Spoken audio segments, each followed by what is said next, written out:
VK news Uttar Pradesh Uttarakhand, सच का सारथी। नमस्कार, आप देख रहे हैं वीके न्यूज और आपके साथ मैं हूं निशा वर्मा। पंजाब का चुनावी संग्राम खत्म हुआ, यूपी में अब भी जारी है। पंजाब चुनाव से ठीक पहले कुमार विश्वास के खुलासे ने पूरे देश को हिलाकर रख दिया। केजरीवाल पर सवाल उठने लगे कि वो आखिर किसके साथ है, आतंकियों के साथ है, खालिस्तानियों के साथ है, और क्या वो भी देश के गद्दारों का साथ देकर अपनी सियासी रोटी सेकने में लगे हुए हैं। इन सवालों की गर्माहट अब यूपी में भी देखने को मिल रही है।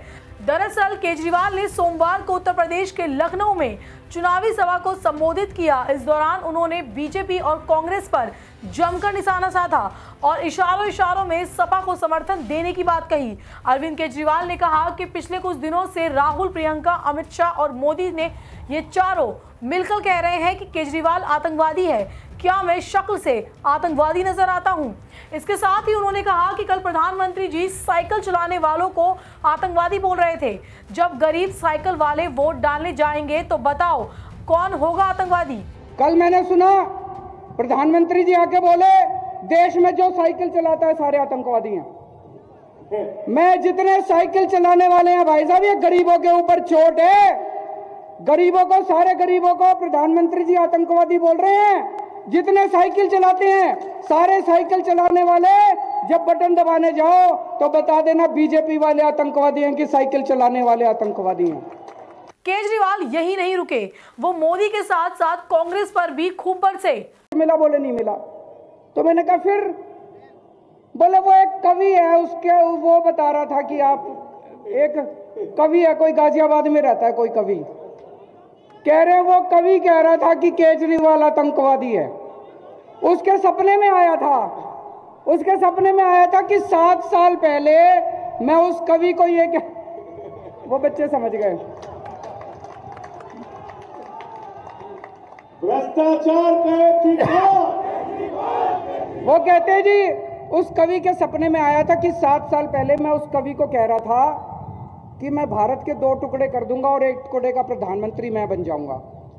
मैंने कहा प्रधानमंत्री जी मैं कहां भारत के 2 टुकड़े कर दूंगा? आपकी ईडी को नहीं पता चला, रॉ को नहीं पता चला, सीबीआई को नहीं पता चला, इनकम टैक्स को नहीं। मैंने कहा एक काम करो ना, ये सारी बंद कर दो एजेंसी, उस कवि को ही रख लो, वो ही बता दिया करेगा सपने में क्या आ रहा है और सपने में क्या नहीं आ रहा।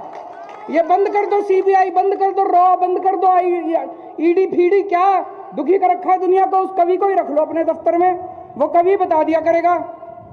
तो इन्होंने तमाशा कर रखा है देश की सिक्योरिटी का, इन्होंने कॉमेडी कर रखी है देश की सिक्योरिटी की। केजरीवाल ने संकेत दिए कि वे अगर जरूरत पड़ी तो समाजवादी पार्टी को समर्थन देंगे। उन्होंने कहा कि अगर चुनाव में किसी को बहुमत नहीं मिला तो बीजेपी को बाहर रखने के लिए हम यूपी में किसी को भी समर्थन दे देंगे। अरविंद केजरीवाल ने कहा कि दिल्ली में हमने 10 लाख बच्चों को नौकरी दी है, दिल्ली का एक आदमी हमसे खुश है, हमें एक मौका दीजिए, यूपी से सारे दल साफ हो जाएंगे। दिल्ली में हमने 7 सालों में 20,000 स्कूल के नए कमरे बनवाए हैं, हमने दिल्ली में 3 विश्वविद्यालय बनवाए हैं। योगी आदित्यनाथ ने कितने स्कूल खुलवाए? जाहिर है कि चुनावी सीजन है और केजरीवाल भी अपनी दाल गलाने में लगे हुए हैं। कमाल की बात तो यह है कि यूपी के रण में बीजेपी के खिलाफ लामबंदी में तमाम पार्टियां लगी हुई हैं। बंगाल से दीदी, हैदराबाद से ओवैसी और अब दिल्ली से केजरीवाल। हमारी इस खबर पर आप क्या कहना चाहते हैं, कमेंट सेक्शन में जरूर बताएं।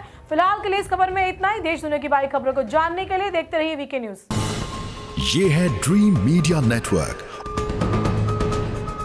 और आप देख रहे हैं देश का पहला 24/7 digital news channel VK news, राष्ट्र के नाम।